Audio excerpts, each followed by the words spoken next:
welcome to episode 613 of the Geek Box, your weekly or semi-whatever, your podcast, whenever it comes out for all the video games and movies and stuff. This is the podcast for the week of November 29th, 2021. I am your host, Ryan Scott, and with me is Ryan Higgins. Yep. Justin Haywald. So when I'm not on the show, I do listen to the show. Yeah. And I appreciated that last week you guys led with the strong material just right up front. You want a good strong 40 minutes of just Dark Souls talk. Yeah. So that's not what we're going to do today. We're not going to lead with 40 minutes of the most boring topic. We're absolutely not going to lead with Dark Souls talk. Adam Fitch, you almost beat Bloodborne. Yes. Well, hold on. You didn't finish Souls at all. You didn't finish introducing people. Adam Fitch. No, you are. I think it's From Software Game Master Adam Fitch. Okay. Wow. Okay. Anyway, yes. So, you guys, we're gonna go back to this at the end because Justin has requested that we save the Soulsborne talk for the end. But Adam has spent the last couple nights. Can I say this? Is it okay if I tell him you're a little bit apprehensive about Bloodborne? Is it okay? Is it okay if I tell the world? Oh, you're scared. Fine? Yeah, this game's Adam has been like, Justin, Ryan, will you get on voice chat with me? So for the scary parts. Meanwhile, he's like, I just beat this boss, Like all the hardest bosses in the game, he just destroyed. You have gone through the entire game, and now you're at the end. You're like, I don't know if I can play this by myself. It's creepy. Yeah, you're like literally at the end of the game. You're like, just beat Lady Maria, like 40 some odd levels lower than I had to do it with co-op, one of the hardest bosses in the game. Like, what do you, and you're like, but I need somebody to be on voice with me. And we're like, okay. I'm like, okay, I'll co-op with you. And you're like, no, I just want you on voice. It's a creepy game, man. It's a creepy game. We'll talk about that later, though. Okay. So do you guys watch horror movies by yourself? Would you watch a horror movie in a dark room? Oh, yeah. Oh, 100%. Oh, Higgins, do you watch horror movies? No. Very rarely. I like there's some, but almost none. I wanted to watch that Haunting Hill House, and it's the new one that those people did. The show on Netflix. I remember. No idea. I know Midnight Mass. Yeah, Midnight Mass. Yeah. Because that is the only. I feel like that's the only way to watch something horror themed. Is if other people are in the room. Off. Yeah, it's not. It's so much less fun if other people are there. I love to be by myself. Are you serious about this? 100%. So you're the guy that that who's that 90s one hit wonder band that talked about watching X-Files with no lights on. That was you. Bare Naked Ladies are not a one hit. For the record, Bare Naked Ladies not a one hit wonder. They had lots of great songs. No, they had 2 hits. But no, I love. Okay, what would you hold on? What would you name? Show. I want to know what you think their 2 hits are. It's all been done and 1 week. In 1 week, it's all been done. You're missing. You're really, as much as I am loath to say it, you are missing something critical. Oh, critical. No, what? 1 week. Bare Naked Ladies sang the opening theme song to the Big Bang Theory. Yeah, I know, but that wasn't. They didn't chart. I don't think. That's 100% one of the most recognizable songs. They have so many good songs. We don't need to talk about the Bare Naked Ladies and how great they are. They Might Be Giants wrote the Malcolm in the Middle theme. I don't think it charted. Okay, but still, I'm just saying everybody knows that because it was a long-running stupid sitcom that everybody watched for like a decade and a half. I think the Friends theme charted. I think maybe there have been TV theme show. The Miami Vice theme famously charted in 1984. That was a huge hit. Bare Naked Ladies. If I had $1 million, do you guys not? What know about that? the Tiny Tooned Adventures theme? All right, let's move on. We're toony, we're all a little loony. Yeah, it's very catchy. Yeah, but it's not a hit.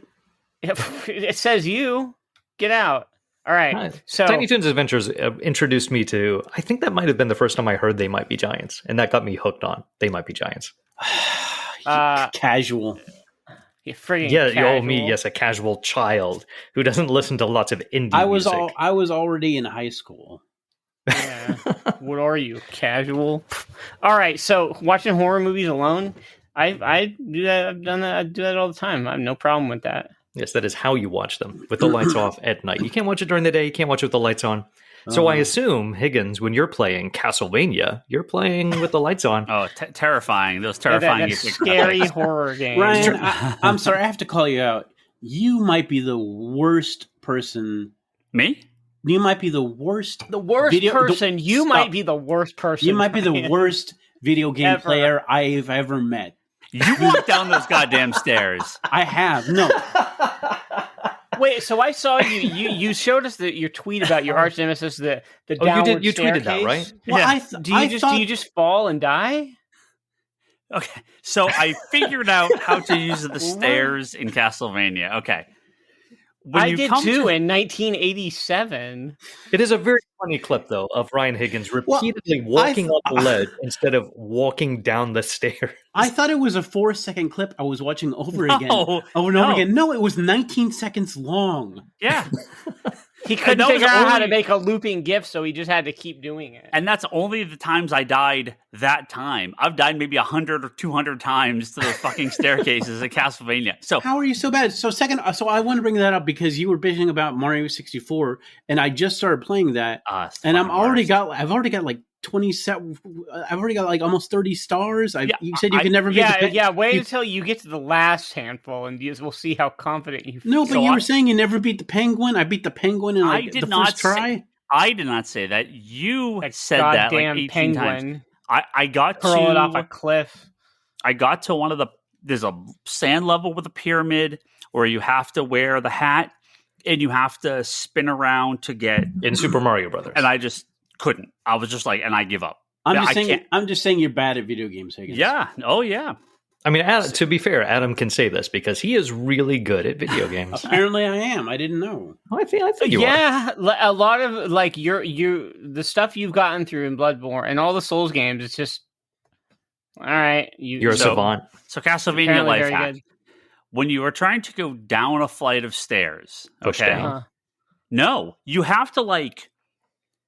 So when I'm like walking if you walk to the right and you go to a flight of stairs, you will just fall off, right? You have to like that. You look down. You have to down right or whatever, I have to like stop at the staircase and like press a different direction because it is wicked sensitive. Like it is harder to do with like a thumbstick than like the D-pad because I'm playing. Are you not playing? Are you playing with a thumbstick? Yeah, I'm playing with the. Oh no, that's crazy. Okay. What? This is self-inflicted then. Yeah, I mean that's just. Yeah, I can't hold D-pad anymore. Come on. What? No, you have an Didn't you get the NES controller that comes with the Switch? Yeah, of course. These games are not designed for analog control. Yeah, that's the kind of control that isn't going to work very well. It's fine most of the time. It's just you have to.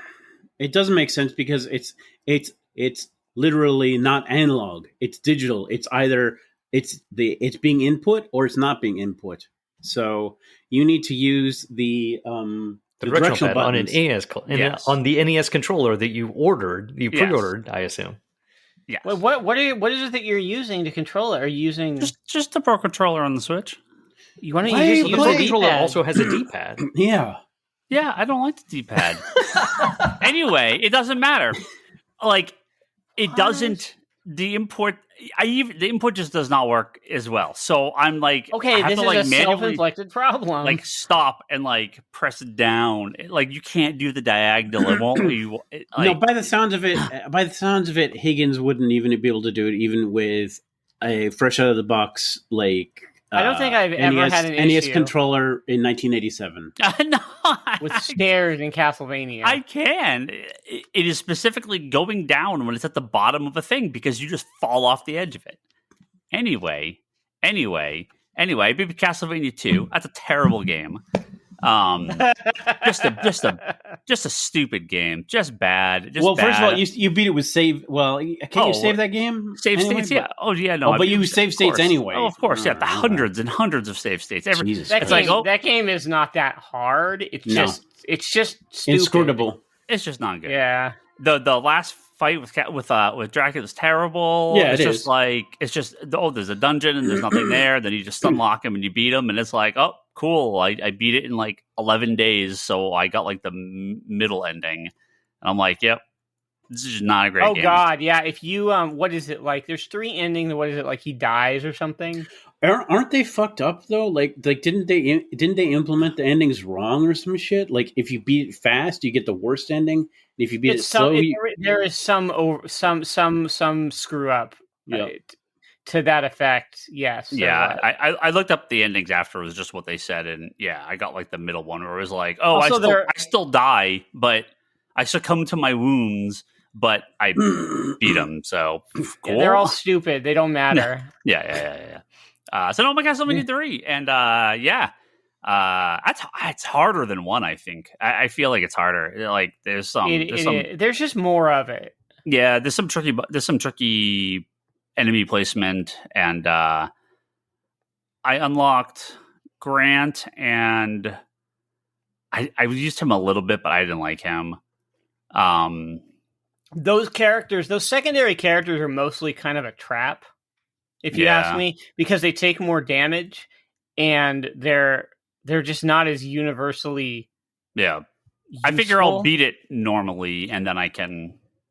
If I recall, load a save state and try to beat it with the other characters. If I recall, maybe there's certain specific times you use the character or something crazy. But yeah, there are because there will be places where like Grant can climb the wall. Yeah. Or where Sypha can use a spell to get something to kill something easily. That's like a pain. Or like there will be shortcuts with Alucard to fly with a bat. With speedrunners, always use Alucard because he can do a bunch of skips. But they're just not like everything is built. The whole world is built for Trevor because Trevor's a character you're guaranteed to have. And he always does the most damage. He's always the most reliable in every situation. So the guest characters are just sort of like a neat thing, but you only really want to switch to them for specific reasons. Yeah. There's a treasure up there that I can't get to. Clearly I'm supposed to use one of the other characters to get up there at certain points. So right, and I think they share health bars, right? Yeah. So it's a big like Grant and Sypha take double damage, so it's a big risk to use them at all. Her magic's pretty good. I used him. Sypha is canonically a woman. Okay. It is a her. They couldn't decide, or it was mistranslated or something for the first few years, but Sypha is a woman. Okay. Yeah, I got a few of her spells and was using her for a little bit, and she was pretty good because she could do some like longer range damage. But yeah, I don't think there's as much cheap kind of like the mermen that jump out of the water right when you go to do the jumps. Like there's not as many cheap deaths in this, I feel. But there's still the goddamn bats and Medusa heads. Well, the bats are a pain in the ass. There was a part I just finished. What am I, like level 5 or 6 or something? There's also branching paths, so there's levels you won't even see for this playthrough. Yeah, there's the two like dragon heads that shoot or the 2 like skeleton heads that shoot like the opposite direction. There's like a whole like chain of stairs where you have to like maneuver between them as they're shooting, and then go up the next flight and go up the next flight. So it's not cheap; it's just difficult. So I never played 3. I played 3 on like an emulator for like half a minute, and I'd played 1 and 2. So I never beat 2 normally or at all. So yeah, this is my first time really playing 3. It's good. It's last boss in that game is really hard. Yeah, really hard. Who did I beat? I beat Frankenstein's monster. That was a pretty easy fight. There's I don't know what they're called, but they have like the big hammer and they like slam it down. Like they're kind of like sub bosses. I fought a few of these. Is that like the Cyclops in the first level or whatever it was? Like him? I fought him again. They have this like colored hammer thing, and if you get close, and then they'll sort of like charge halfway across the screen. Are they like Taurus enemies? Maybe they're not like the final. They're not the final boss of the level. They're like a sub boss. They're pretty tricky, but there seems to be a place you can stand in each area and do damage without getting attacked, or at least having a better chance of dodging. So I felt like I had a hard time in the first one. Some of those bosses where I just kind of spam them and try to kill them as fast as I possibly could. With this, I was like, oh, there's actually a little bit more So what are you doing this for? What's your end game? Just to play them. Just to play all the Castlevania. Yeah, there's a bunch of them I haven't played, so I've been kind of in between games. I'm like, easy. You want to make sure your memoirs are complete. Short old games. I want to play a bunch. Which one are you going to do next? I'm not going to play the Game Boy ones. I don't know that those are worth it. But like the original Game Boy one. What's next on the old, like anything pre Game Boy Advance handhelds? Weren't you going through every Dragon Quest game as well? Those are not short old games. No, yeah, well, that was a plan, and I was just like, oh. I played a few of them. Castlevania games are mostly short, except when you get to like Symphony of the Night and beyond, they get a little longer. So it's 1, 2, 3, 4. So I beat 4 already. So I'll be 1, 2, 3, 4. Yeah, Adventure and Belmont's Revenge. You don't gotta do those. Don't count. Those were not played. 100%. Don't even touch those. So Bloodlines is the last, unless I want to play Kid Dracula. What are you going to do after that? Rondo of Blood. Bloodlines is the last on this collection. Oh, Rondo of Blood came first. Well, then Rondo and although Symphony of the Night is a direct sequel to Rondo, so. Yeah, so because the the PlayStation collection is it's Rondo of Blood and Symphony of the Night, right? That's the PlayStation collection, and then the Advanced collection. So what are you going to do after Castlevania? I don't know. Do Mega Man and then do Kid Icarus and be like, I got the whole Captain N thing down. No, remember, Endwalker launches. Fuck, Jesus, Jesus, I forgot. Ryan, are you even through the base FF14 story? No, I have what 20. He doesn't. Endwalker is not relevant to him at all. Man, I'll get there. Yeah, I'll be Justin there. I'll be Justin. You're way past me. Am I? I'm sure. By the next time the next expansion comes out, you will be 2 Endwalker. That's fine. I haven't played for over a month. My next actual longer game that I want to play outside of new stuff when it comes out, Galaxy 2. So because we were talking about Mario 64, so Galaxy 2, that will be the final mainline Mario side-scrolling game that I have not. Did you play the first Galaxy? 100%ed or come as close as I possibly can. Yeah, 100%. Come as close as you possibly can. How many stars you get in Mario 64? You can get that. Is the one that that's the one I gave up on because I just can't. But every other game, you could do it. I'm not saying you're going to have fun doing it, but you could beat it. I cannot. I mean, just no. He can't. No, if Ryan Higgins can't walk downstairs, he can't. He can't beat. No. I was just absolutely bashing my head against the wall in Mario 64 trying to get some of those. So I'm just like, no, I give up. I could probably beat the game normally. I'm sure I could do that, but I just have no interest in going and trying to 100% that. And so I think we talked about this before. What is it? Is it, it's one of the 3D games. There's that final, 50 level challenge was the only thing I couldn't beat. But all New Super Mario Brothers only 50 levels. You're saying, wait, you 100%ed Mario Odyssey? Mm-hmm. Yep, every single one. You beat you even the ones you had hard. It's just tedious. Every level got 999 coins. Got every single costume. Yep. Every single I mean every little single star, the ones. Level. Yep, every level. How? You remember that Leanne got every Korok seed in Breath of the Wild? Yeah. But I don't know how you can do that and not walk downstairs. Listen, Ryan Higgins, I've got no time, but I 100% Mario Odyssey. It's not that hard. 100%ing Odyssey is not that hard. A few of those, I think I had a harder time with Galaxy than Odyssey for some of those levels stuff in Galaxy are hard as hell. Yeah, Odyssey's very approachable. I think it's just tedious to try to get all the stars. Yeah, I didn't. Yeah, I just beat the game. I was like, I think I'm done. Odyssey's great. Well, have you guys played anything that came out in the last year? No, what? No, of course not. No. So on our hiatus, I think maybe right before right before November, because I was been spending most of my free time doing You mean your hiatus? Yes. You said my hiatus, but it's actually your hiatus. I mean, every other week is kind of a hiatus for you guys. I never know whether the podcast is going to go up. What are you guys going to do? What did you do during our last hiatus? So I played Unpacking before November, which came up on Game Pass. It's a very cute, very short indie game that is about unpacking boxes, and it kind of tells a story as you unpack and sort a room. When you were talking about this, I thought you were literally talking about unpacking.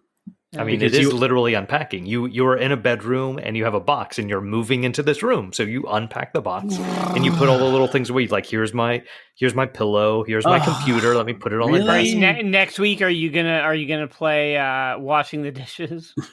No, there is a pressure washer simulator that seems really fun though.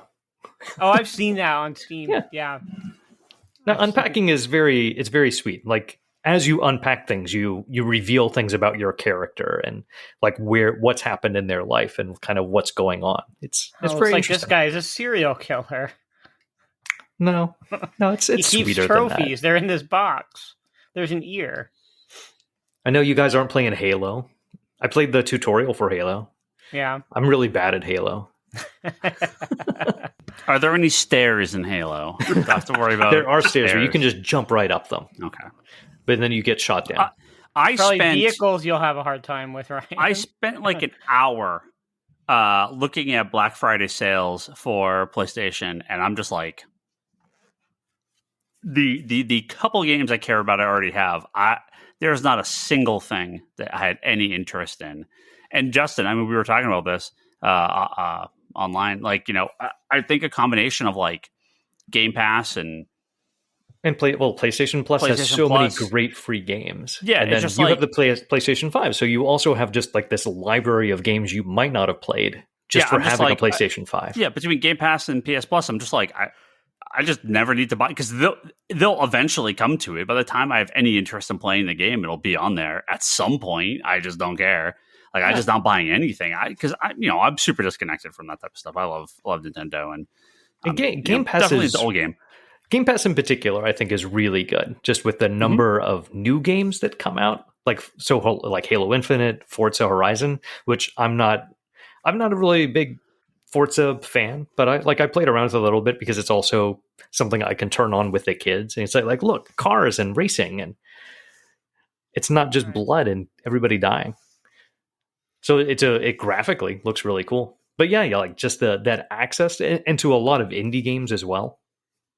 And then my back catalog, I feel like, is just constantly getting filled up with games that I'd always thought about buying or playing. And it's like, oh, it's coming to PlayStation Plus this month. Yeah. Like, I guess I have that now.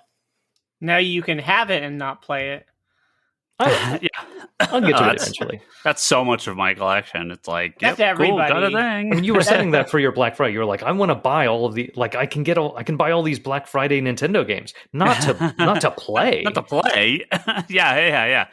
It's like, oh, good. Because I was trying to say, like, why would you buy any game? Like, you get all of these things for free. You have access to so much. And it's the opposite, right? So for the Nintendo collection, I'm looking through and I'm like, I have every single one of these. I don't need any of these. The only game I bought. So my Black Friday is usually Blu-rays and DVDs. I buy a shitload because I buy all the superhero stuff from the past year. I buy all the Disney stuff. I buy the big nerd stuff that I want to keep in like my permanent collection. So the only game I bought was Bravely Default 2, and it's like goes in the collection to one day maybe play. No, you're not. Because I'm just like, well, I would like to play this someday. We'll see. You beat that, didn't you, Adam? Bravely Default 2. Again, it's a bad habit I have. I got like to the very end and then didn't beat it. Yeah. Well, that's anticlimactic. Too much grass to cut, or maybe. Those games got. I didn't play anything except for the demo, I think, for Bravely Default 2, and it was just, it's a lot of grinding. Yeah.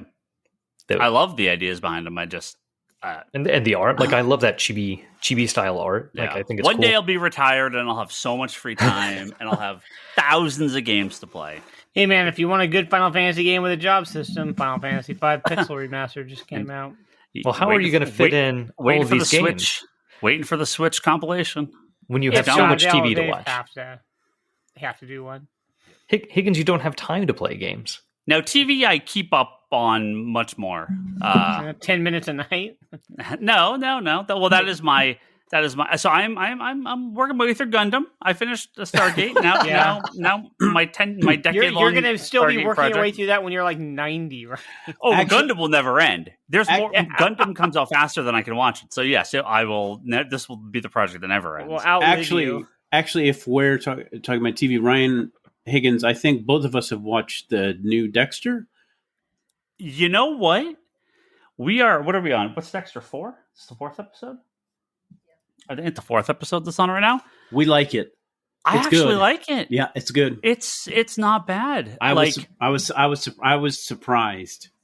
Weren't you? Leanne's a little blend on it. Adam, you were like, "Why is there so much killing in this show?" Well, that was like the first episode. I'm like, but since then, it's more like it's. So I guess you have to set up a Dexter thing of Dexter falls off the wagon sort of thing. But I don't know if I mean no spoilers, but I don't know if we've seen all the episodes now, but. There hasn't.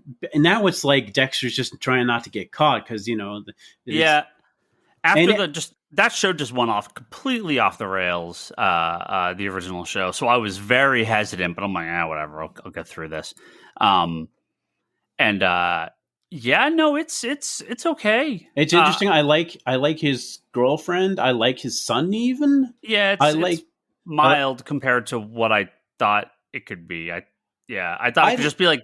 Murder, death all the time. It's actually more reserved than the show. The first episode, I was like, he's gonna go back to killing like 12 people at an episode, and I was like, I don't. Yeah. And like I said, the first episode, I'm like, did the guy really need to die? No. The X-Files revival. Are they gonna find any aliens or weird stuff? I don't know. No, but I've enjoyed. Deborah and I have enjoyed it very much. Yeah, we're in the middle of a bunch of shows. We're 4 or 5 episodes into Why the Last Man, and that is a bad show. I was really excited for Why, but the reviews are terrible. And then the reviews are kind of whatever. And then the show was canceled right when it aired. And I was like, why? Why? Yeah. I figured I'd watch it. It's just not very good. I can't explain it. Like, it wants to be Walking Dead, but like that's not what Why the Last Man is. It's sort of set up like it's like an apocalypse, but it's not. I mean, yes, half the population died, but half the population died. Not like everyone. And I don't like any of the characters. And I will give most comic shows a shot, but Why the Last Man is just not very good. I'll finish off the season. I guess it's not that long, but. There's only one season, right? If it never comes back, it got canceled. So if it never comes back, then so be it. Like, try again is not good. Tell you what else isn't good. If you want to hear what else isn't good, okay. No, I want to hear what's good. No, I want to hear what's not good. I know what's not good. I like hearing Ryan tell us. Justin has been giving me crap about this all day. A couple months ago. Me and Leanne watched John Wick. We never seen it, and I was why? Oh my god, what a horrible take you're going to drop. John Wick's a really fun movie. That's a really good movie. Yeah, people were right. Yeah, John Wick is a great movie, and then it's followed by even better movies. And nobody watches John Wick 2. That is a bad movie. That is a really stupid movie with really not great action. Yeah, talk about how the action scenes are really bad. And how the fight choreography just so terrible. It's boring. It is the most like Adam. It is the Dexter problem of he's killing like 12 people an episode.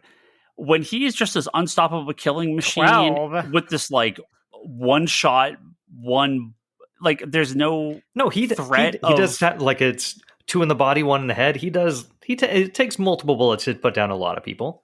Yeah. It's just this. It is in an insulting way. It's like a video game. He's in this world of NPCs that don't react when there is slaughter happening around them. Like, no, he's just that good. It's like the Matrix. Like, he is Neo, but like just as an assassin. Like what if Neo didn't realize he was Neo and was like, what if I just murdered everybody? Him and Common are like walking through the streets of New York, like taking pot shots at each other, and everyone's just like, we don't care. And there's like massive, like, he's like breaking some lady's neck, and like nobody blinks. It's New York. You ever been on the subway in New York? It's not too far from the truth. Like, have you guys not seen Ryan in Friday the 13th Part 8? Jason Takes Manhattan. When they finally get to Toronto, standing in for Manhattan at the very end of the movie, at the last half hour, they're running from Jason through Times Square, somehow not able to lose this guy that walks really slow. No, and they run into a cafe, and they're like, "Help! Some maniac's trying to kill us." And the woman's like, "Welcome to New York."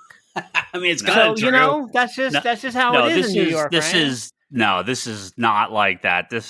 It's pretty stupid. Like the world they set up in John Wick, the first one was like, okay, he's like this badass assassin hitman guy. Cool. Okay, now he's in the second one.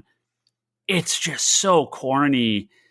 It's like, what if we turn all of that up to 11? Oh, and then so John Wick 3 you're gonna love, because they take the knob and they don't keep it at 11. They keep turning, and then they break the knob off, and they put a new knob on and put it up to 100. Like, they're so bad it's good, but this is just so bad it's bad.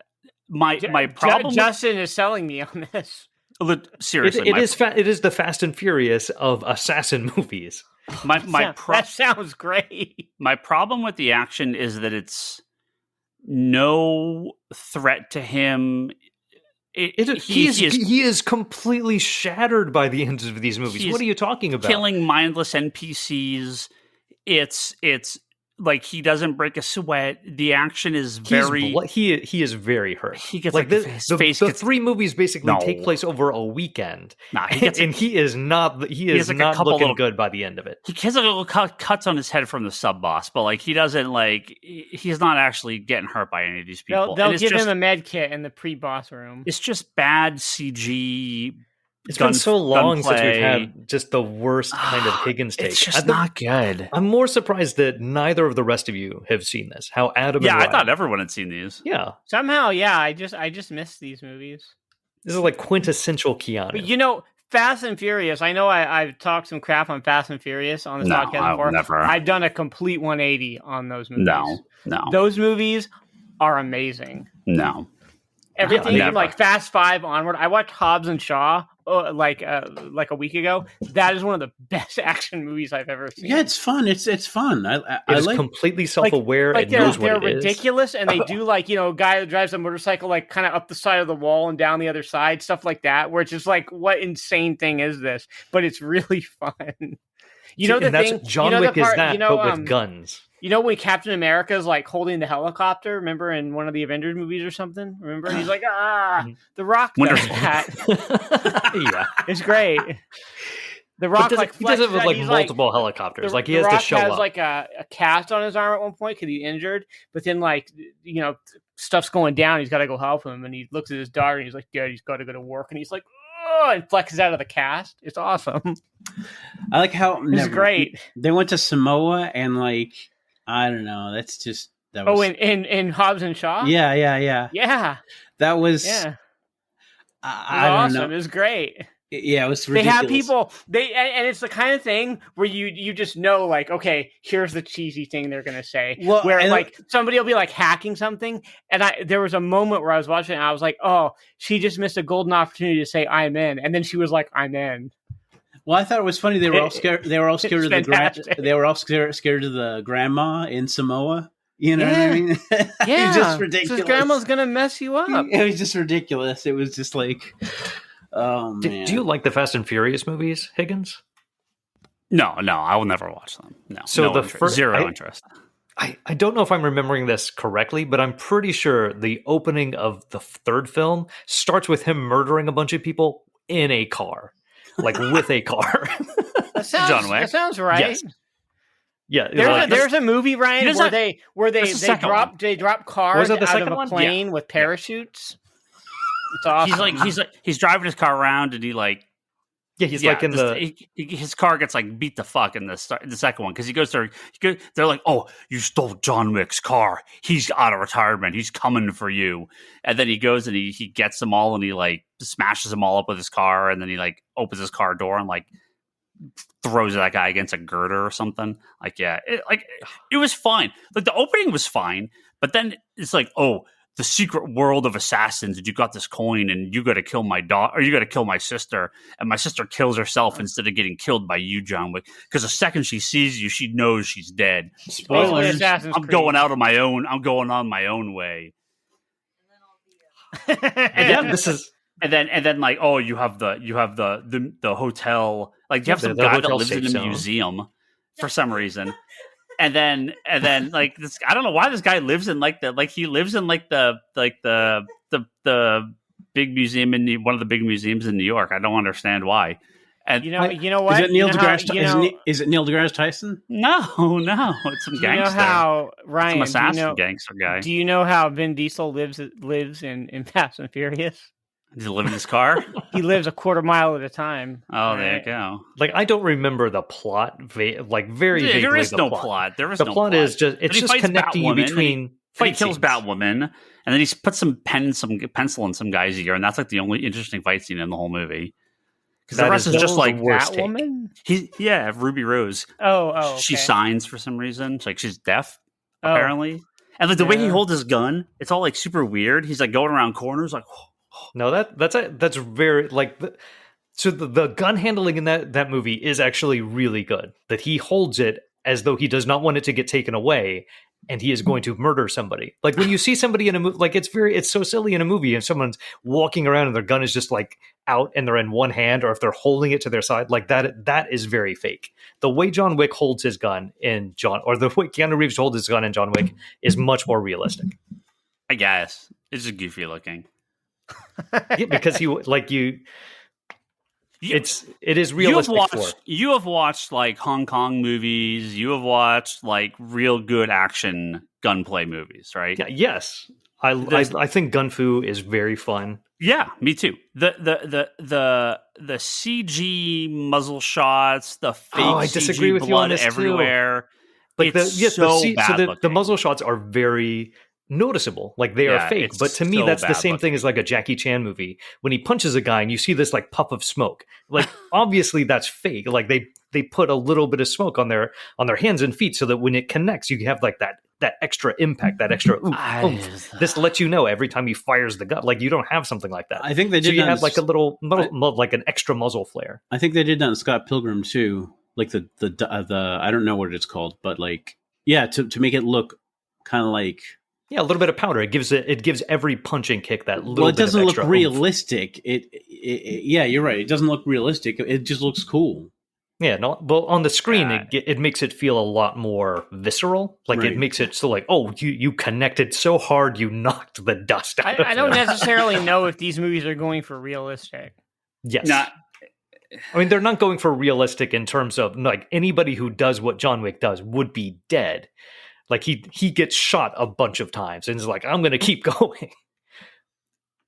He murders like 300 people. Like the way he reloads guns, like it stretches the bonds of believability, but it's still like a real, like he has to stop and reload a gun. It's not like I have a gun with unlimited ammo. He's like, no, he's taking guns from people as he's going, like popping them out, like reloading, checking to make sure he has a bullet in the chamber. Like it's good. He doesn't like toss a clip into the air and then like releases clips and then one hand just thrust his gun onto the clip. Yes, it doesn't do the Matrix like that. Drop his coat and then like put two magazines into the holster. Well, The Matrix is literally a video game, so I am okay with that type of thing. John Wick is also kind of a video game. Well, that's what I mean. No, The Matrix is literally a video game. Yes. Right. The John Wick is not. John Wick is a movie. It is entertainment. Yeah, it's like you went from like. In the first one, it's like this guy's cool and he's fucking gonna murder everyone. To like, it was too ridiculous. There was a point where it goes over the edge, and it goes over the edge, point. And it's amazing. It does a swan dive off a cliff into the ocean, and then he swims like a dolphin into the sunset. It's beautiful. Ryan and Adam, you guys should watch it so that you can either back up Higgins and his insanity or back up me. I will just like these movies. I'm very surprised that you guys haven't. I'm a busy man, so I have no problem with very stupid action. It's fine. Oh, yeah, if I know where I'm getting into, again, like that's why I like the Jackie Chan thing, because you know what you're getting into. You guys should all watch Fast 5 and then onward from there. Just forget the first 4. You don't need those. I might have. Because I expected it to be like the first one. And maybe if I went in knowing this was a very stupid movie, I would have had a different opinion. The first one was not. I don't think they're stupid. I think they just took the first movie and went, "Oh no, this is kind of very stupid. It's a decent action movie. What if we dial this up?" And the Fast and Furious are the same way. It's like, well, it's a decent car movie. And then you get to 4 and 5. You're like, what if they were driving Matchbox cars? What if a 12-year-old wrote this? I believe they achieve orbit in the recent one. Yes, they do. So yes, they do. That's fine. Well, so I'm sure you're going to talk about this a lot on the comics podcast. But what do you think of Hawkeye? Because I know nobody else has watched this except me and Higgins. We talked about it on the episode that just went up. Despite the heavy use of the word bro. Yeah, bro. This is a problem I have with the comic series, too. That this is based off overuse of the word bro? Yes. Don't you just mean use of the word bro? I feel like any amount of bro would bother you. Bro. I am okay with some bro, but when we get to... Here, Ryan, I will put this Nobody says bro except the Tracksuit Mafia. Bro? I'll put this in our G chat so you can. It seems like you would be able to compartmentalize it because it's really only the bad guys who are saying it. So it seems like you'd feel better because the bad guys are the ones saying "bro." Yeah, you want to not like them. When the comic came out, I got to this scene in the comic and I was just like, I fucking hate this comic and I'm done and I'm not going to read this again. It's the stupidest shit. So the comic that you're referring to, when the scene is where the Tracksuit Mafia, you have a guy who's holding a bat and yelling, "Hey, bro!" Yeah, and then below that are 4 more guys around him going, "He see us, bro? He saw us, bro. Is now on round, bro? Bro, bring it, bro." Yeah, and I'm just like, nope. So these characters are in the show. Yeah. So they're all like Eastern European. Yeah, I was about to say, they're Russian. They're all Soviet bloc. Yeah. Gopniki. Is this like some? You remember Dark Knight Returns? You remember the gang, the Slice and Dice, the gang guys? Yeah. Is it like that? Yeah, do they just have these like annoying verbal tics like that? Is it so in the show, you saw Endgame, right, Ryan? Yeah. Okay, so you remember Ronin? Hawkeye was like, when all the shit went down, he like went that like massacre against like all the gangs and stuff, right? Yeah. So in this, he was like, he's back in New York and he forget about everything else, but the tracksuit. They're called the Tracksuit Draculas in the comic, but the Tracksuit Mafia in the show, same people. They're one of the gangs that he had he went up against during like the 5-year, Thanos snap stuff. Right. They're like they're like Eastern Europe Russian mafia in New York. So they all talk with weird American TV accents. Okay. And so they say bro a lot because that's just like how that's like a... Because that's how it was written in the comic. Yeah. That's not always a good reason. It works better than the comic because at least in this, it's sort of like it's more subdued. It's not it's fine. Yeah. It does not bother me as much as the comic bothers me. But the show's fun. I like Hawkeye. He kind of sucks in those movies.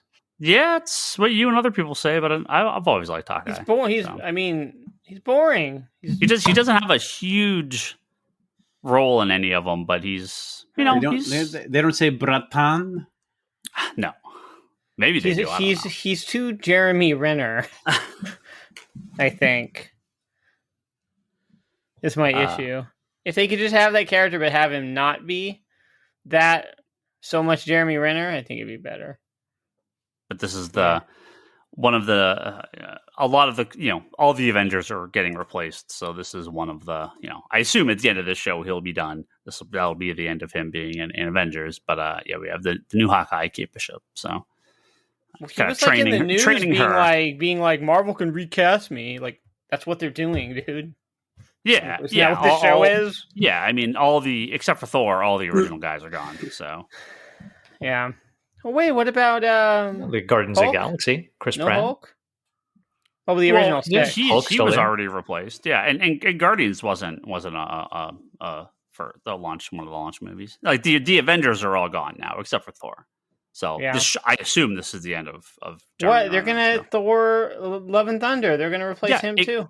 Well, I assume at the end of that he'll be done, but he's and not. And then they'll done have yet. to replace Natalie Portman because she's not gonna stick with this. Ugh. So what a bad choice for all that. Well, do you like Hawkeye, Justin? I mean, compared to like the other Marvel shows? Oh yeah, I mean it's not my favorite so far, but it's fine. I do like you mentioned this as well. The smaller stakes, like it's nice that it is just kind of a street level thing for a show of this scope. Like Kate Bishop as a character, it's a little hard to relate to. It's like, oh, it's another like rich entitled person. It's like how many rich entitled super athletic people like these are the only people who can be superheroes. Like, and it makes sense, especially if you don't have superpowers. That like, well, money can buy you all of the equipment that you need. Well, yeah, her whole thing was like, I trained from when I was a kid for 5 years old. Yeah, it's for all these karate and archery and what else? It's just something else. It makes sense that like if you have the ability, you have the money and ability to do something like that with all of your free time, but at the same time, it's like, oh wow, it's hard to relate to someone who is so ridiculously wealthy. Yeah, like why would you do that? Oh, I mean, so her motivation in the show is that her dad was killed. But that wasn't until she was 12. She says she started all this when she was 5. Yeah, she was already doing some of this stuff. But yeah, because she's Batman. Her dad at that point, she saw Hawkeye like jumping off a roof, and she's like, "I want to be Hawkeye." Well, her dad was killed in the attack on New York, and so in Avengers 1, and so she saw Hawkeye like rescuing people, and was like, "That's me." That's me. I also want to do archery. Yeah, and save people with arrows. Which I think is fine. Yeah, I want to be the guy who doesn't do very much. Well, she wasn't bitten by a radioactive spider, and she wasn't, she could just pay people to do a lot nuclear more. Explosion. So it's like there's a scene at the beginning where she's like, I'm going to shoot this a bell in the bell tower, but then she misses, she misses the first time, she hits it the second time, and then it makes the whole bell tower clock thing collapse on itself, and there's no recrimination against her other than her mom yells at her because she has to pay for a new bell tower for the school. Like, that's the third bell tower you've demolished this month. She's got bell tower money. She's fine. God. Why doesn't she just, I don't know. It's like why does Batman exist? He could just pay people to do much better and have multiples and not have to worry about this. Well, maybe if you put together as Elon Musk said, if you put together a plan and how he could spend his money to end world hunger, he'll sell more shares. Then maybe he could do that.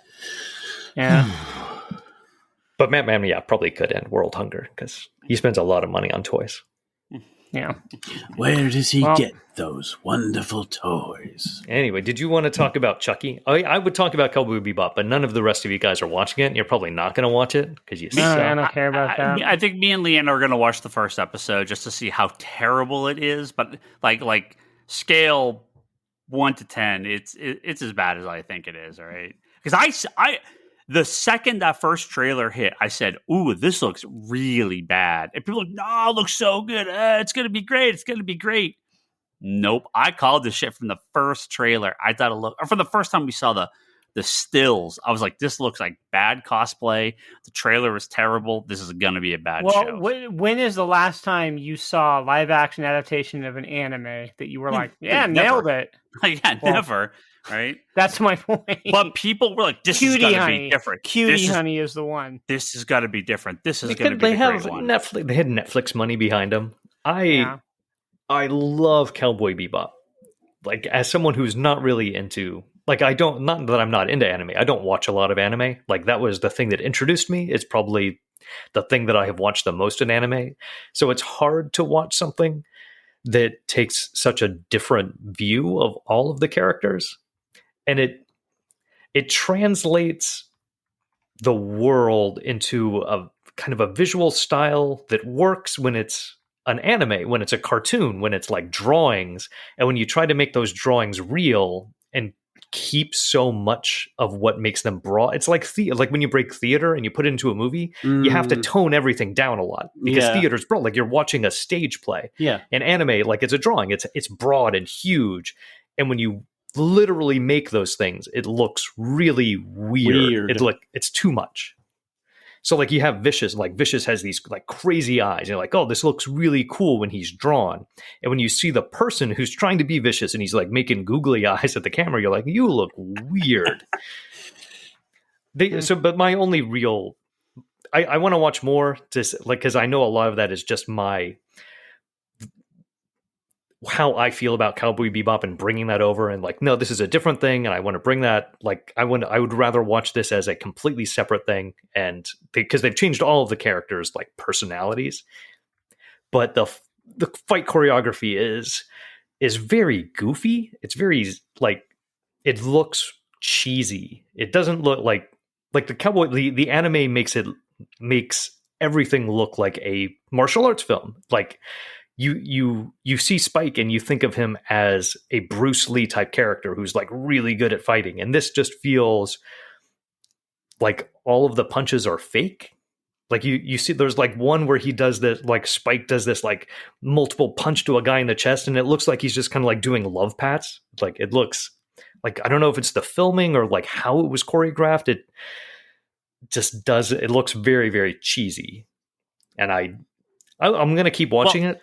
With Scott Pilgrim, there is a cool enough style to it, but you're not supposed to take it kind of seriously. Scott Pilgrim, like, the fight scenes in that still looked good, though. But Scott Pilgrim is a different, anyway. It's very different. Like, yeah. Right. I think this takes that same style and applies to Cowboy Bebop. If that's what the trailers Scott Pilgrim look has like. so much more style. No, but it feels like that was their inspiration for this. Because I mean, the trailer in that short, I mean, it looks exactly like Scott Pilgrim, and the trailer is better. Oh boy, the trailer, like, yeah, the way the trailer, like, they don't. It's not quite that frenetic. What's the other what's the Wachowski movie? Speed Racer. Speed Racer. Yeah, that same sort of style.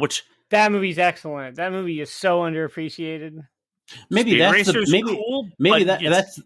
the best anime live action. But I would totally go to the mat for that. Yeah. But it's so stylized that you have to accept that, and I don't think that Cowboy Bebop is.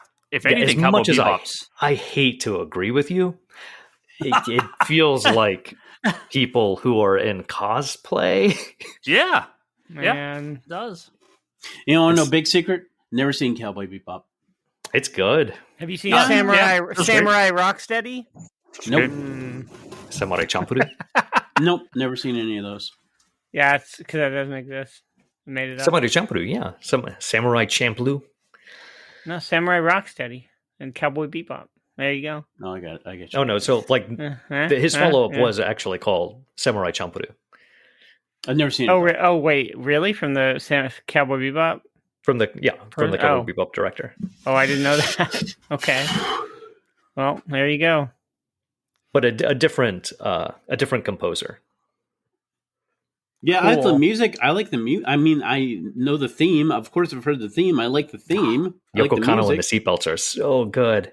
I mean, one of my favorite Hard Times articles is always man who thinks he likes jazz actually just likes the Cowboy Bebop soundtrack. So the Cowboy Bebop theme, like the soundtrack, it's like it's so good.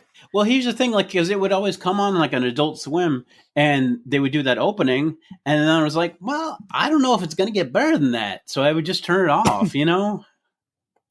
It's well, quirky. I saw the theme song. I guess it's really good. I should stop while I'm enjoying this. Sometimes the theme, like Greatest American Hero, sometimes the theme song is the best thing. Wow, you are really no. The theme is a reflection of the show as a whole. I think you can safely watch Cowboy Bebop at this point. Yeah, I know. When you watch, next time you watch Star Wars, just after the scroll and everything, just turn it off. Same thing with, it might get worse. Same thing with the Evangelion. I know the theme. I've never seen the show ever, any episode. Well, before we get into hour 2, where it's just nothing but Bloodborne discussion. Did you want to talk about Chucky? Have I talked about Child's Play on this podcast? Yeah, of course you have. Did we talk about this series though? The TV series? I don't know. Whenever you start talking, I tune out. Well, I mean, we should get married if that's the case. Jeez. Oh my. This show, I was like, oh boy, they're going to have a Chucky TV show. This is going to be awesome. It's from the original creator. It's all the same continuity that it's been since 1988. This is going to be great. They got all Brad Dourif's back to play Chucky and like Jennifer Tilly, all the people. And it's just like kind of I think maybe I have a John Wick opinion, a Higgins caliber John Wick opinion here, because there's a lot of people who are like, oh, I love this show. But like, it focuses on all these like new characters that don't have anything to do with Child's Play, and it's a bunch of kids, and kid actors are stupid, like, and you just shouldn't use them. Was this like, unless they're good? Do you remember the Freddy's Nightmares show? Yeah. Is it like that where Freddy would be like, "Here's my nightmare"? That was like an anthology type of thing. This is an ongoing story. This is an actual. Yeah. No, it's not like that or the Friday the 13th series. No, but the main kid is like, they're all like high school age kids playing like the age appropriate characters, but like the main kid is just like the most horrible actor. He's like, he looks like he's really trying hard to act. They don't come across like natural kid actors, and it's irritating. You should have had them stranger Look, things. If you're going to use kid actors in major parts on TV shows, you need to meet the minimum quality acting floor, which is Stranger Things and Game of Thrones. If you can't meet that level, don't use kid actors on your show. Don't use them. Don't use them unless they're like bit parts or something. You are using an example of a show like Stranger Things that has excellent kid actors. They need to be immaculate actors because kid actors usually suck. If you can't get really good kid actors, don't incorporate kid actors into your show in major parts. No offense, but Haley Joel Osment, there's a good example. Yeah. No offense, but like I was a kid and I did like theater. Most of us sucked. You know what I'm saying? Yeah, and you need to be relegated to bit parts until you don't suck, unless you're some child prodigy like. Yep. No, most of those kids, most of those kids are like, if you look at the Game of Thrones kids, like I think they've all except the dude who played Joffrey, who like just quit acting. I mean but like I think Arya Stark is still doing stuff. Sansa Stark is doing shit. Yeah, what Sylvie Turner's grown up at this point. She's not a kid anymore, and probably Maisie Williams too. It's been like 10 years, but they were really good in those roles. Good. But these actors in Chucky are not. They're all of like, I guess, starred in one episode of Burn Notice caliber, kind of bad. They're like Dexter's kid. Like they're the kind of people who meet up with Michael Weston to be like, oh, here's what I need you to do. This guy's trying to get this money from me, and then they go on their Burn Notice mission. They all are that caliber of acting, and it's just annoying to watch. And I'm sitting here going, why won't he just kill these kids? Just kill all of them. Kill all, like, because they have several of the characters from the old Child's Play movies. Those actors are there. The characters are in here. And it's like, just kill the kids and then focus on the real, actual Child's Play characters, please. Please. And there's one more episode. It airs this week. It's been renewed for season 2, but the season finale is this week. I don't expect that they're going to fulfill my wishes. And it's also grating to me because I feel like a series like that, and this creator who's been Don Mancini, who's been shepherding this series since 1988, I feel like you should have the perspective of like your core audience probably was here from the beginning and they've grown with the franchise. So maybe give them characters they relate to instead of some stupid tweens. You're saying they should all be 40-year-old overweight men now? They should all be the characters from the original Child's Play movies grown up because those actors and those characters are in the series. So that's what you should focus on. Yes, that's what I'm saying. Absolutely. Yeah, I'm 100%. It should be made for people who like Child's Play and who were there from the start. And this doesn't feel like that. Also, there's not enough killing. There's like 1 death per show, per episode. There's been like 7 episodes. He doesn't kill a lot of people. Sorry. He just needs to kill more people. You know? He just does. No, I agree with you. I would assume in a Chucky TV series there'd be a lot of what is this all on? These characters that are still alive. What is it? What is this on? It's on Sci-Fi. Oh, I mean, is that maybe that why? Like they can't kill so much? Oh no, there's like there is no censorship on the dialogue at all. Oh, okay. There's no censorship on the violence. That's weird then. He pushes a lady into a stack of sharp knives and it just... Well, that's not nice. You know. Well, I'm just saying, you know, they don't shy away from that stuff at all. So I don't know what the deal is, but he has all these potential victims that he's just left alive, and it just rubs me the wrong way. So yeah, that's my thought on Chucky. I'm sure some people on Twitter are going to be like, just let people like things. It's a good show. You're in the minority. But are you?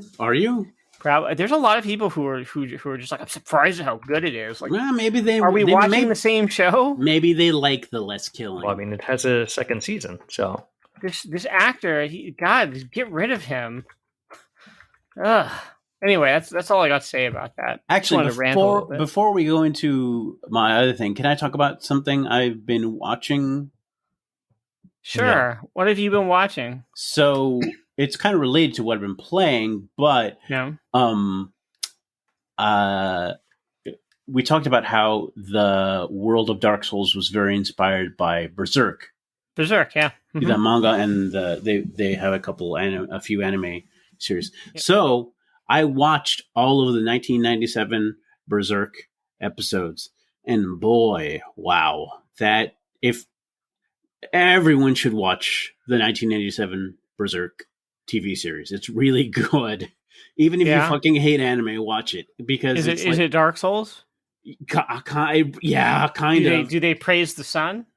No, I mean it's just really good, and it's not dumb anime shit. Are they grossly incandescent? No, what I mean is it's just some bad shit goes down. The characters are really good though. Yeah. So everyone watch Berserk. I watched the 1997 series. I watched the movies. I tried to watch the 2016 series, but the animation is a little funky. And then I bought the first of all. I bought the first book of Berserk. So you're like, I just got everything and it related. It's really good. I just have all of it now. I mean, the whole thing. It's one of those things where I don't know how I didn't get into it sooner because everybody's right. You know, it's like, and unfortunately, the guy passed away. I mean, I think everyone knows the guy passed away, but it's just really good. It's really well done. Nice. So yeah, everyone should watch that if you haven't. So yeah, now that now that you're playing Bloodborne, Adam, you just have to read the entire body of work that H.P. Lovecraft wrote. I don't think I have it in me. No? Because, no, again, Dark Souls, not scary. Berserk, not scary. It's a little disturbing, but it's not scary. I've never been scared reading or watching Berserk. Have you ever been scared reading anything? Yeah. I've read Stephen King's It freaked the hell out of me. I had to stop reading that. Was it the scene when they run a train on a girl in the caves? Huh? Stephen King's It. Oh, no. the super weird sex scene. That's not what. Super weird. Yeah, in like a the thing in every adaptation, they're like, we should probably not do that. In a 600-page book, that's what I remember. No, I don't remember. I really don't remember that part. How do you not remember that? Because I don't think I understood what was happening. I was in like junior high. I did not read it as a kid. I read it like several years ago. But anyway, so I mean, but actually. No, but actually, it has stuff in common with both Bloodborne and H.P. Lovecraft. So you have to play them with the lights on. Do you play with the lights on? Yes, of course I play with the lights on. Do you have your game brightness turned up to max? No. So okay, I would suggest you do that. Okay, I don't want to because I don't want to spoil. I always do that. Are we going to spoil? Not spoil, but like.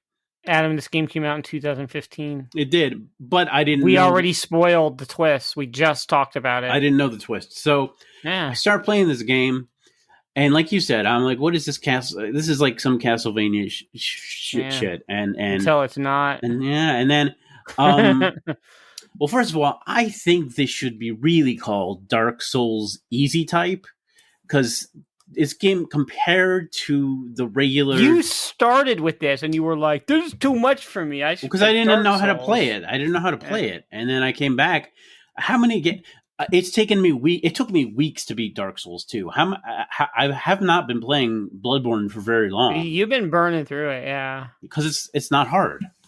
The other night, just last night, you were like, can you guys get in chat? I'm scared of the DLC. And then like an hour later, you were like, I beat the whole DLC. I'm at the last boss. No, I didn't beat the whole DLC, but I you did. Here's the 2 bosses left. So there's 2 problems with this game. This game is too well made. You're like the freaking Terminator being like, I'm scared. Can you help me find Sarah Connor? You murder everybody. There's something I can't like HP Love. There's something about the horror of knowing that is just I can't take it. Like I wish I could have that feeling. Then play the game. No, like that. I don't have that kind of fear. Like that type of thing does not bother me. I played Bloodborne. I played a little bit. Like, and I do want to play more. You didn't get to No, let me tell you. No, let me tell you when I was like, oh shit. So I'm not going to tell you exact. So you get basically there's this point because you think I thought all this stuff was like Christian churches or some shit, and then you get taken to this like church, and I saw this like statue, and I'm like, that ain't Jesus, and it's like. And I was like, holy shit, what the fuck is going on here? And I think I said that to you in the chat. I was like, what the fuck is this shit? And it was just like, just again, it's Cthulhu stuff. Yeah, it's just the cosmic horror.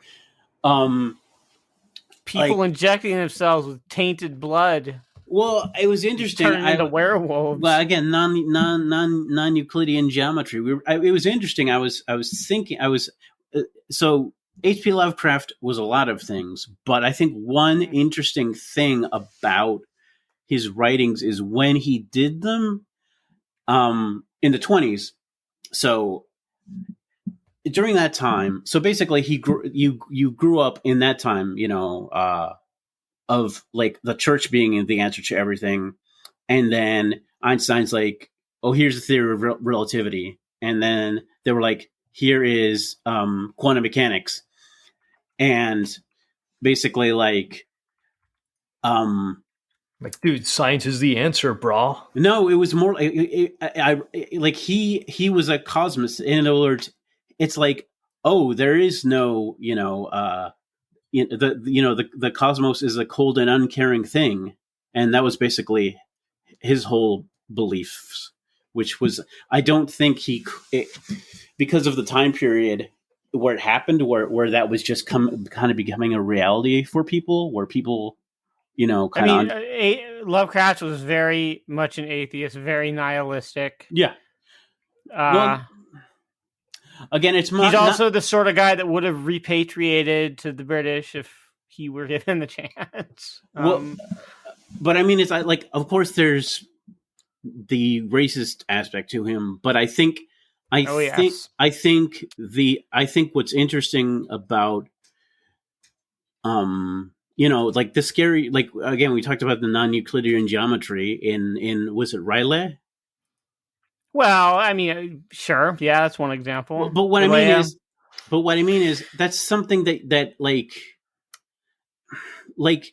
you can't, like, again, it was not really, like, until, like, again, quantum mechanics comes along and it's just the most bizarre theory ever, but it seems to be true. It's like the horror of knowing and finding out that the universe is a cold, uncaring place, instead of, like, Jesus is watching out for you. Go mad from the revelation and all that stuff. Yeah. That was his whole shtick. Yeah. So he was very, like, I don't know how much of his stuff you've read, but he was very good at being like, oh, the indescribable thing is so indescribable that I can't even describe it. Yeah, the Eldritch, and he would just go on and on. And most of his stuff translates really poorly to other mediums because of that.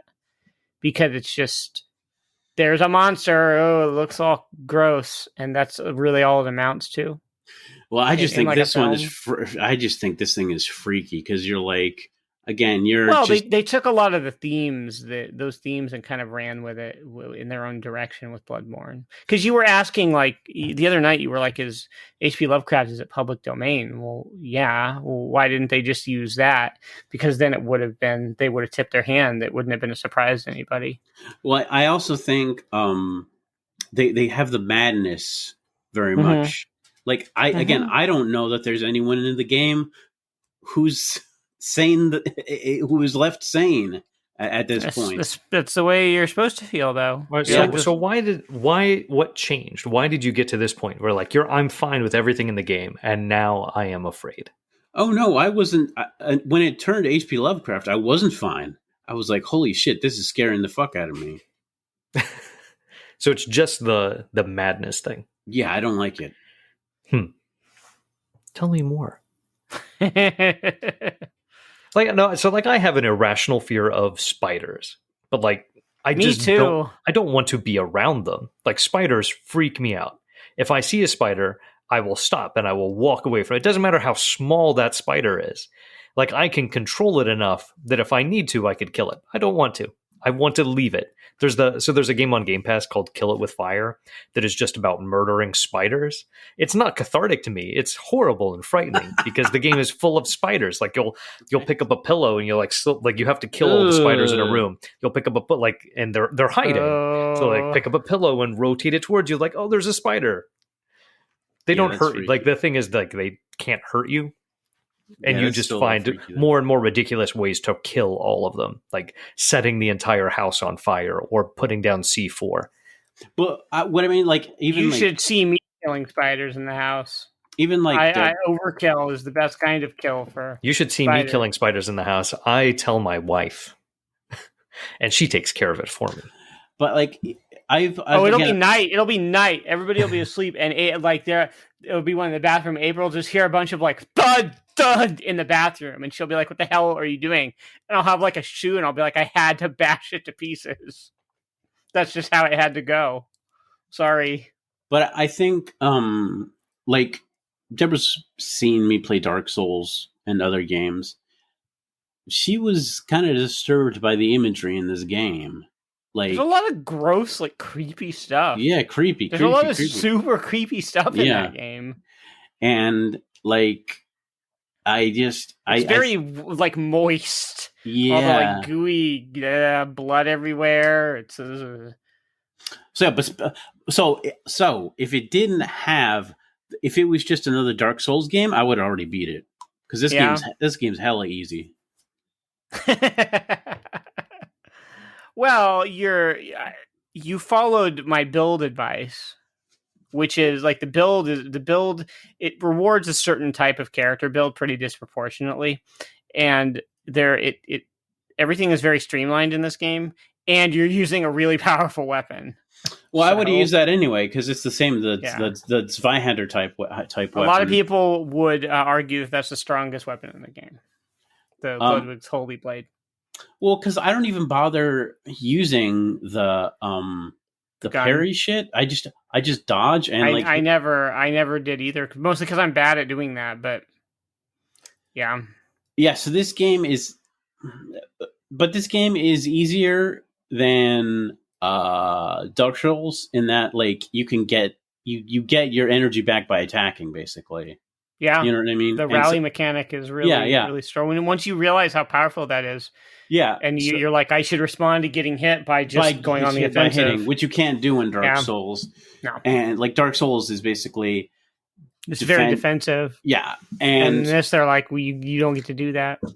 That's why I'm saying it's like easy. Like, if, like, seriously, well, not Higgins, because Higgins is terrible at games, but like Justin, Justin should really play this game.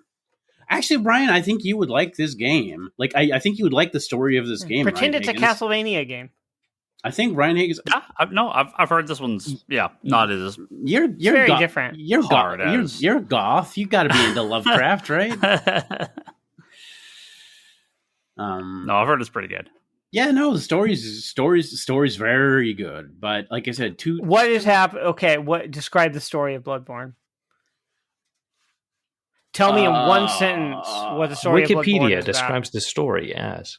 No, I've told you this. I'm gonna send you a lore video after you're done with it. So you can stitch all this together. Yeah. No, I don't know what's going on. All I know is there's these creepy ass thing. I'll tell you what was super scary is that, like, when you got teleported to that church, just the choir.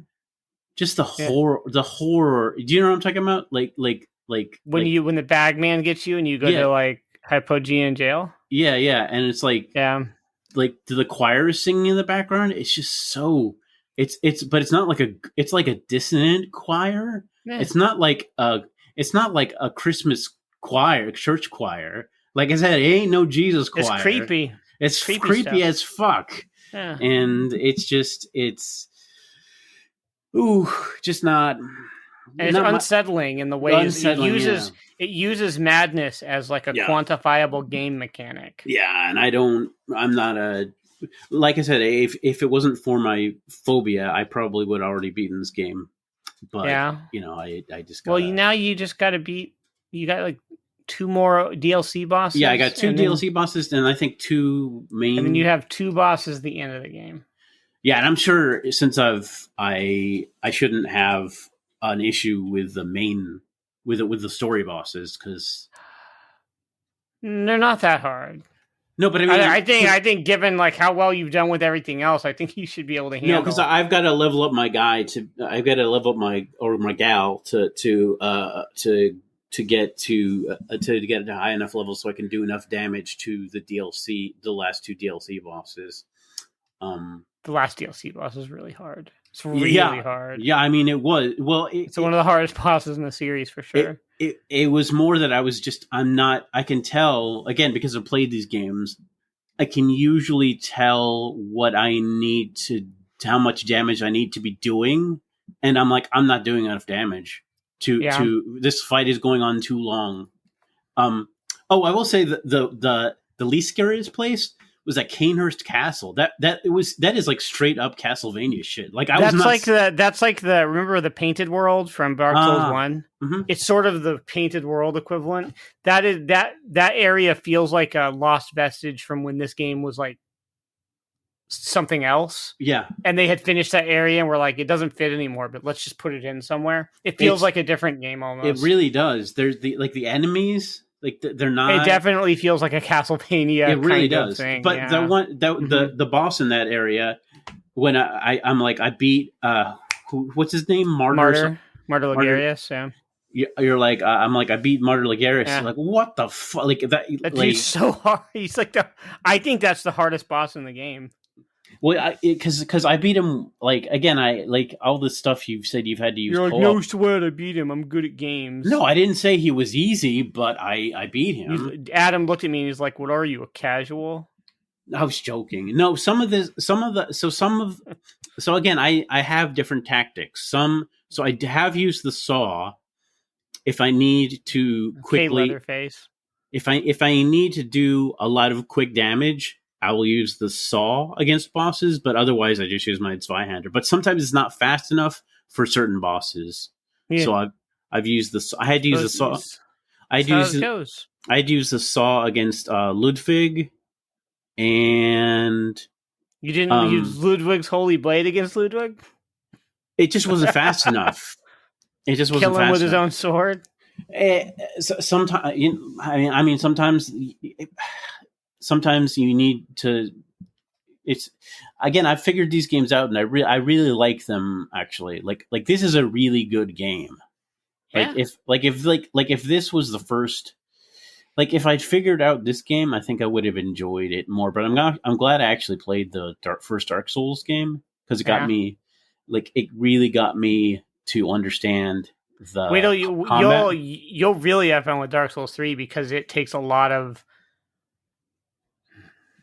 the physics of Bloodborne. But here's the thing, a bit more, and mixes it with Dark Souls defensiveness. But here's why I call it easy type. Like you can't upgrade your armor. Armor is almost pointless in the game. Really, like it's not as consequential. No, it's mostly for like elemental resistances. And you've got like 2 stats. There's a reason why they call it Fashion Souls. Fashion Souls? What the hell is that? Fashion Souls. Fashion Souls is a thing. It's like, oh, you play dress up, and you're like, oh, wear whatever looks the coolest. Oh, okay. It's like glamoring. Yeah, a little bit. But I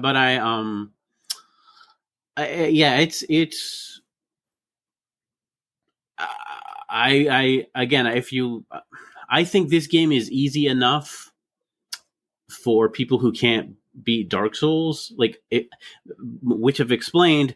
If you can't beat something in Dark Souls, just gain some levels, or you try using a different weapon. There's like 6 million weapons you can use in Dark Souls. You can snipe people, you can poison people, so you don't even have to like get close to them. Yeah. I mean, so if you're casual, no, I'm saying, if you're Higgins, if you can cheese things, I will cheese things. Oh, you're gonna like Demon Souls. Yeah, I played it already. I beat it. Demon Souls. Oh, Demon Souls. Okay, yeah, that one I didn't play. There were the bosses in that game. Like they didn't know how to balance them, and there's certain tactics you can use against them where it's just like this just skips the entire boss mechanic. Right. It ignores it, and it's absurd. Like magic is so overpowered in that game. Yeah, I didn't like that game until I made a magic build, and then I had a lot more fun. Yeah, again, I'm telling you, Justin, because you were like listening, you were like no, so I don't have a problem with the games. I don't have the same amount of free time as you to devote to getting through these. You have 2 kids, exactly. So I will also say this. So I beat Dark Souls 2.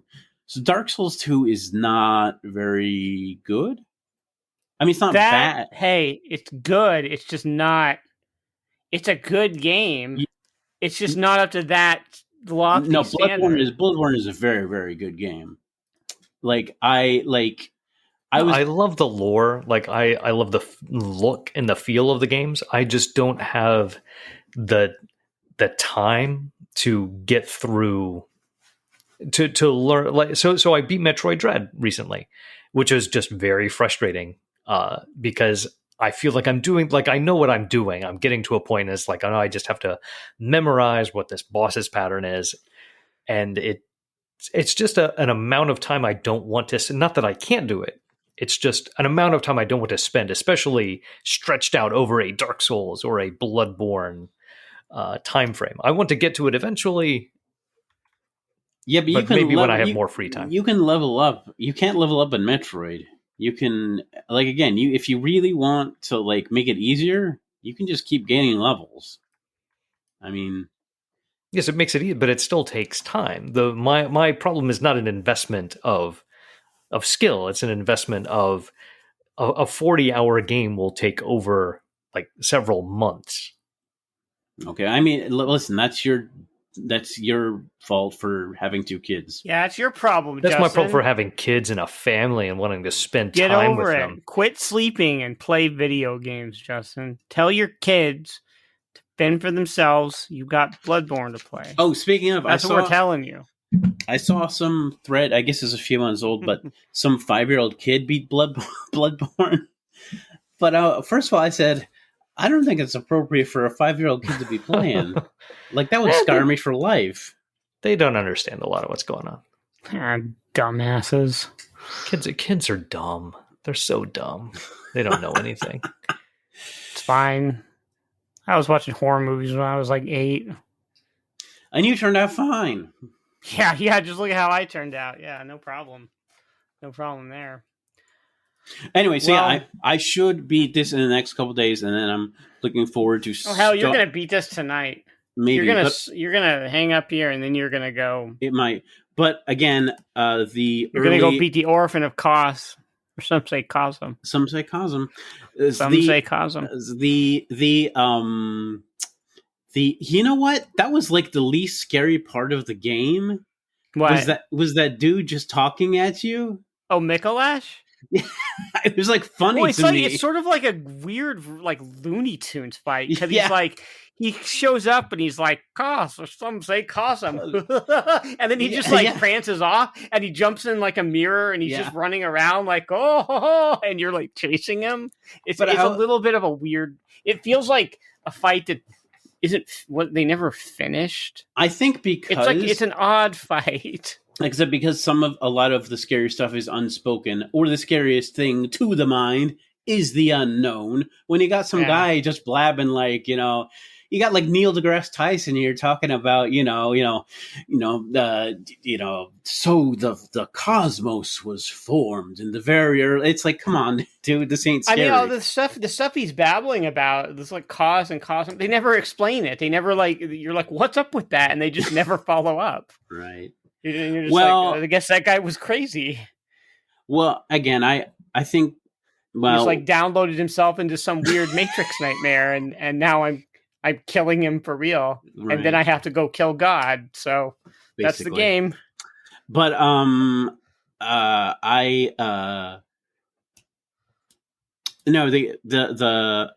early, again, like I said earlier, the early access Endwalker starts the 3rd of December, so I'll definitely start playing that.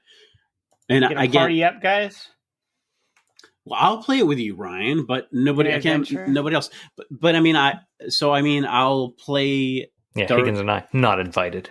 I'll play Dark Souls. I'll probably play Dark Souls 3 for a couple of days, but I got to get back into my Final Fantasy, and I don't know how I might try to take my time too with the story. Yeah, I mean, you're not taking your time like me and Higgins. Higgins and I are taking our time. Yeah, like we said, Higgins will be to Endwalker when the next expansion comes out, right. And then by the time the expansion after that comes out, he will be caught up. Yeah, that sounds all right. No, I'm just looking. Making progress. I'm looking forward to it. Cool. That's when I'll make it to Endwalker. So we'll probably have a lot to say about that next week, I hope. I hope. Well, again, it's early access, so I don't know. The next time we record. Oh, yeah, by then, there'll be a couple weeks, yeah. Talk about the Sage. Are you going to try out the Reaper? No, I'm going to just ninja. I'm just going to probably just... You're just going to ninja it? Yeah. Okay. But I mean... cool. But again... if when I get level 90 ninja, I'm gonna change to other jobs, and not do all of the quests as ninja and not get any experience, Ryan Higgins. Yeah, like Higgins does. Yeah. Doing every single... That's why it's taking you so long, because you're doing every single quest in the game, you lunatic. Well, they shouldn't have quests there if they don't want me to do them. Speaking of... they took a bunch of them out, actually, Ryan. Speaking of the Mountains of Madness, I mean, geez. Anyway. Speaking of Mountains of Madness, this podcast is madness. Why would you still be listening to this? I don't know. If you're listening right now, you're committed. I applaud you. All right. Well, that's been an hour and a half of the Geek Box. And next week we'll be back to talk about next 2 weeks, whatever it is. We'll talk about Endwalker. Next month. Adam will have beaten Dark Souls 3. And is that the Demon Souls? Sure. It's going to be everyone will have watched John Wick. I'll beat Sekiro. Maybe. Yeah. I'll beat what's the other one? You're not going to play Sekiro. Elden Ring. Beat Elden Ring. I'll beat Elden Ring already. Inscription. You guys should play Inscription. I've had a friend recommend that. People I might keep try telling that. me. I think I'm going to try that. I'll try that out, and then I will maybe play some Bloodborne while I'm avoiding playing Final Fantasy. You really should play Bloodborne. Again, it only took... When did I start it? Like a week ago? It hasn't been very long. You've been tearing through it pretty quick. Yes, but you also play during the day. Imagine that you play for maybe an hour at night. No, I haven't. You don't play during the day. I don't. You don't play at all. You only play at night with the lights off by yourself. I don't play when my wife is working, so I don't play until like after 5. Yeah, that's when the sun goes down. You guys are messaging until like 2 a.m. That's when the pale blood moon rises. You guys get up. You guys stay up later than I do. Did you do what I told you, Adam, and seek the pale blood? I still don't know what that means. You're going to find out. It's a weird sex thing. Don't worry about it. Possibly, actually. Yeah, there's some weird shit going on. I don't know. You're not that far off. There's some weird, creepy, again, these great old ones need their surrogates for their babbies. Is that Lovecraft or is that the great old ones? No, I'm saying, is that Lovecraft? Oh, Lovecraft is pretty prudish. That's true. Yeah. What Lovecraft? You were talking about the surrogate. No, I'm talking about this is lore in Bloodborne. You should it's not Lovecraft lore. Well, the great old ones. Yeah, I know. Very much Lovecraft. But all the stuff about like go read these. You guys, Higgins and Justin, like I feel I'm sorry to you guys because you have to see our babbling on text constantly. And I know you see me keep talking about these umbilical cords, and you're like, why do you keep talking about umbilical cords? But there are these important items in the game, and you should go read the text, the item description text on them, Adam. That's some fucked up shit. I don't really want to read that shit. You got to go kill the nightmare newborn and silence its cries, Adam. I don't know, man. And then you have to seek the pale blood. I don't know what any of this means. Part of me wishes I could go back not knowing. Yeah, well, now you know. I mean, that basically isn't that the plot of Call of Cthulhu, where the dude finds out about Cthulhu and then wishes he had never found out? Call of Cthulhu is about a ship crew that has an encounter with Cthulhu. No, but it's about a guy who finds, but it's basically about a guy who finds all these accounts about Cthulhu. Like that's the narrator, and he comes to find out from this survivor.